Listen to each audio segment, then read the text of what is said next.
News 24 এর আজকের সর্বশেষ সংবাদে শুরুতেই জানিয়ে দেব সংবাদ শিরোনাম, পরে থাকবে এ নিয়ে বিস্তারিত আলোচনা। সাগরে ঘূর্ণিঝড় ইয়াস, সতর্কতার সংকেত বাড়ল। জানাবো জেল থেকে বেরিয়ে যা বললেন সাংবাদিক রোজিনা। রয়েছে খালেদা জিয়ার ফুসফুসে এখনো পাইপ রয়েছে।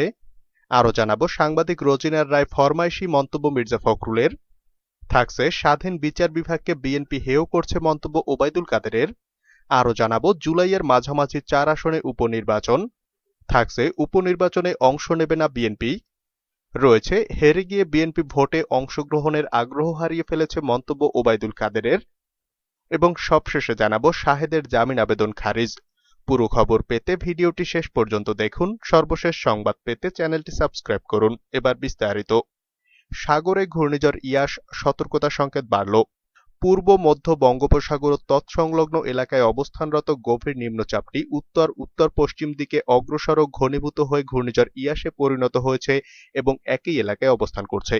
সোমবার সকালে আবহাওয়া অধিদপ্তরের এক বিশেষ বিজ্ঞপ্তিতে এ তথ্য জানানো হয়েছে। এতে বলা হয়েছে ঘূর্ণিঝড়টি সোমবার সকাল 6টায় চট্টগ্রাম সমুদ্র বন্দর থেকে 675 কিলোমিটার দক্ষিণ দক্ষিণ পশ্চিমে, কক্সবাজার সমুদ্র বন্দর থেকে 605 কিলোমিটার দক্ষিণ দক্ষিণ পশ্চিমে, মংলা সমুদ্র বন্দর থেকে 650 কিলোমিটার দক্ষিণে এবং পায়রা সমুদ্র বন্দর থেকে 605 কিলোমিটার দক্ষিণে অবস্থান করছিল। ঘূর্ণিঝড়টি আরও ঘনীভূত হয়ে উত্তর পশ্চিম দিকে অগ্রসর হতে পারে উল্লেখ করে বিজ্ঞপ্তিতে বলা হয়েছে, ঘূর্ণিঝড় কেন্দ্রের 54 কিলোমিটারের মধ্যে বাতাসের একটানা সর্বোচ্চ গতিবেগ ঘন্টায় 62 কিলোমিটার, যা দমকা অথবা ঝোড়ো হাওয়ার আকারে 88 কিলোমিটার পর্যন্ত বৃদ্ধি পাচ্ছে। ঘূর্ণিঝড় কেন্দ্রের নিকটে সাগর বিক্ষুব্ধ রয়েছে। উদ্ভূত পরিস্থিতিতে চট্টগ্রাম, কক্সবাজার, মংলা ও পায়রা সমুদ্র বন্দরকে 1 নম্বর দূরবর্তী সতর্ক সংকেত নামিয়ে তার পরিবর্তে 2 নম্বর দূরবর্তী হুঁশিয়ারি সংকেত দেখাতে বলা হয়েছে। জেল থেকে বেরিয়ে যা বললেন সাংবাদিক রোজিনা। সরকারি গোপন নথি সরানোর মামলায় জামিন পেয়ে কারাগার থেকে মুক্ত হয়েছেন প্রথম আলোর জ্যেষ্ঠ প্রতিবেদক রোজিনা ইসলাম। রোববার ঢাকার চিফ মেট্রোপলিটন ম্যাজিস্ট্রেট আদালত তার জামিন মঞ্জুর করেন। 5,000 টাকা মুচলেকা এবং পাসপোর্ট জমা দেওয়ার শর্তে তিনি জামিন পান। এরপর জামিনের কাগজ কাশিমপুর কারাগারে পৌঁছালে সেখান থেকে তিনি বিকেল 4:15 মুক্ত হন। কারাগার থেকে বেরিয়ে যাওয়ার সময় অপেক্ষমান সাংবাদিকদের উদ্দেশ্যে রোজিনা ইসলাম বলেন, আমি অবশ্যই সাংবাদিকতা করব। এ সময় রোজিনা ইসলামকে বিধ্বস্ত ও অসুস্থ অবস্থায় দেখা গেছে। পরে সন্ধ্যার দিকে তার স্বাস্থ্য পরীক্ষার জন্য তাকে রাজধানীর স্কয়ার হাসপাতালে নেওয়া হয়। গত সোমবার পেশাগত দায়িত্ব পালনকালে সাংবাদিক রোজিনা ইসলামকে স্বাস্থ্য মন্ত্রণালয় প্রায় 6 ঘন্টা আটকে রেখে হেনস্থা ও নির্যাতন করা হয়। রাত 8:30টার দিকে তাকে শাহবাগ থানার পুলিশের কাছে হস্তান্তর করা হয়। রাত 12:15টার দিকে রোজিনার বিরুদ্ধে শাহবাগ থানায় দণ্ডবিধি ও অফিসিয়াল সিক্রেটস অ্যাক্টে মামলা করা হয়। ঘটনার দিনেই মন্ত্রণালয়ের রোজিনা ইসলাম অসুস্থ হয়ে পড়েন। শুরু থেকেই পরিবার তার অসুস্থতা নিয়ে উদ্বিগ্ন ছিল। খালেদা জিয়ার ফুসফুসে এখনো পাইপ রয়েছে। রাজধানীর এভারকেয়ার হসপিটালে সিসিইউতে চিকিৎসাধীন বিএনপির চেয়ারপারসন বেগম খালেদা জিয়ার অবস্থা স্থিতিশীল বলে জানিয়েছেন দলটির মহাসচিব মির্জা ফখরুল ইসলাম আলমগীর। রোববার দুপুরে গুলশানে বিএনপি চেয়ারপারসনের রাজনৈতিক কার্যালয়ে অনুষ্ঠিত এক সংবাদ সম্মেলনে তিনি এ তথ্য জানান। শনিবার বিএনপির সর্বোচ্চ নীতি নির্ধারণী ফোরাম জাতীয় স্থায়ী কমিটির বৈঠক অনুষ্ঠিত হয়। ওই বৈঠকে বিষয়টি তুলে ধরতে এই সংবাদ সম্মেলনের আয়োজন করা হয়। মির্জা ফখরুল বলেন, স্থায়ী কমিটির সভায় বিএনপি চেয়ারপারসন বেগম খালেদা জিয়ার শারীরিক অবস্থা সম্পর্কে আমি অবগত করি।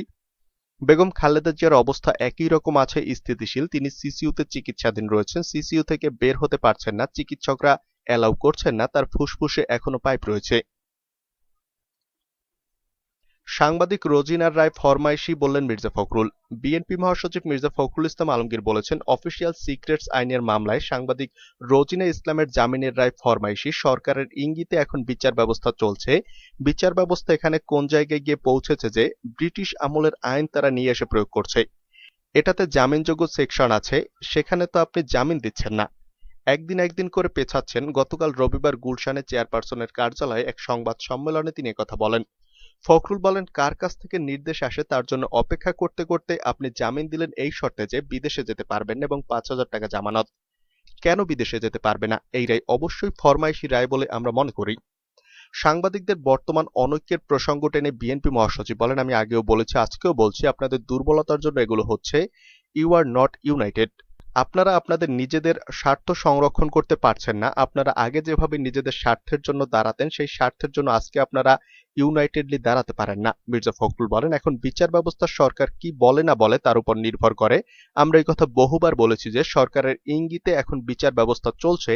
সরকার পুরোপুরিভাবে এটা নিয়ন্ত্রণ করছে, এটা দলীয়করণ হয়ে গেছে। স্বাধীন বিচার বিভাগকে বিএনপি হেয় করছে, মন্তব্য ওবায়দুল কাদেরের। দেশের স্বাধীন বিচার বিভাগকে বিএনপি হেয় করছে বলে মন্তব্য করেছেন আওয়ামী লীগের সাধারণ সম্পাদক এবং সড়ক পরিবহন ও সেতুমন্ত্রী ওবায়দুল কাদের। সোমবার সকালে তার সরকারি বাসভবনে নিয়মিত ব্রিফিংয়ে এ মন্তব্য করেন তিনি।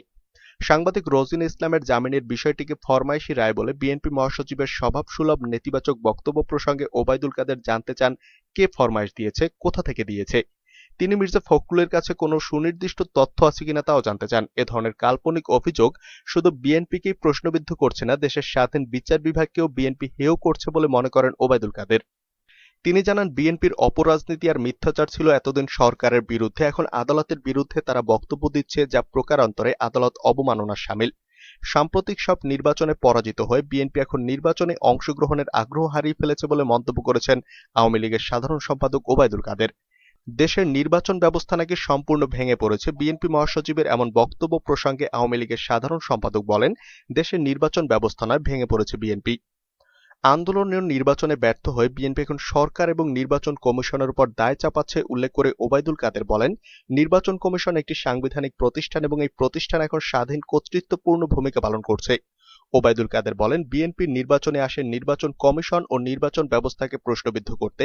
তিনি আরো বলেন, জনগণ বিএনপির এসব বুঝতে পেরেছে বলেই তাদের থেকে মুখ ফিরিয়ে নিয়েছে।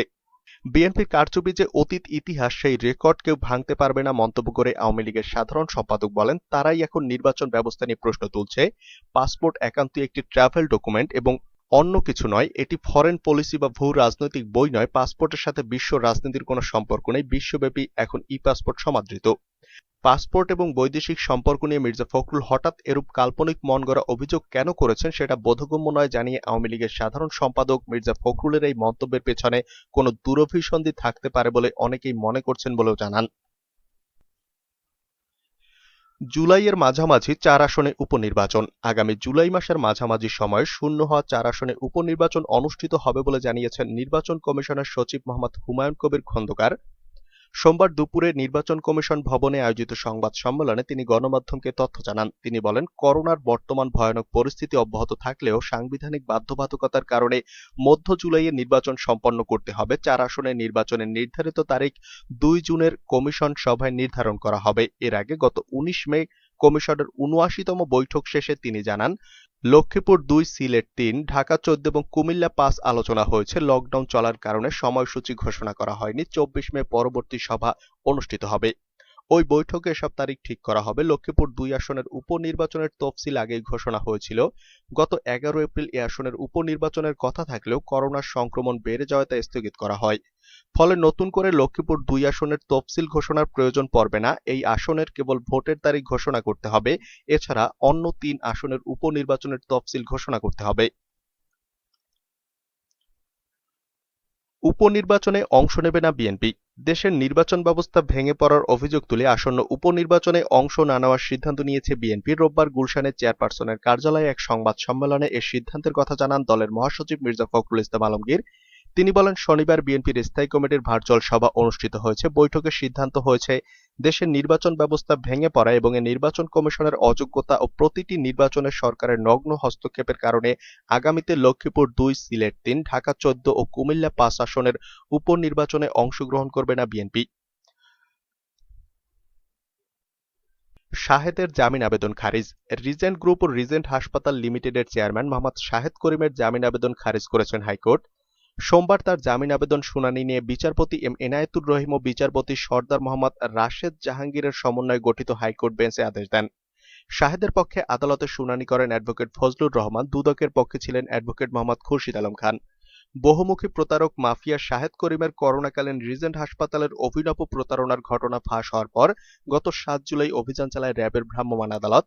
এরপর শাহেদ পলাতক হয়ে যায়। অবশেষে ১৫ জুলাই সাতক্ষীরা সীমান্ত এলাকা থেকে তাকে অস্ত্রসহ গ্রেফতার করে র্যাব।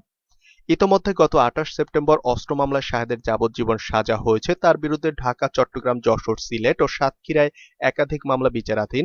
এসব মামলায় হাজিরা দিতে তাকে প্রায়ই ওইসব আদালতে নিয়ে যাওয়া হয়। আদালতের যাবজ্জীবন সাজাপ্রাপ্ত হওয়ায় তাকে কয়েদির পোশাক পরতে হয়েছে।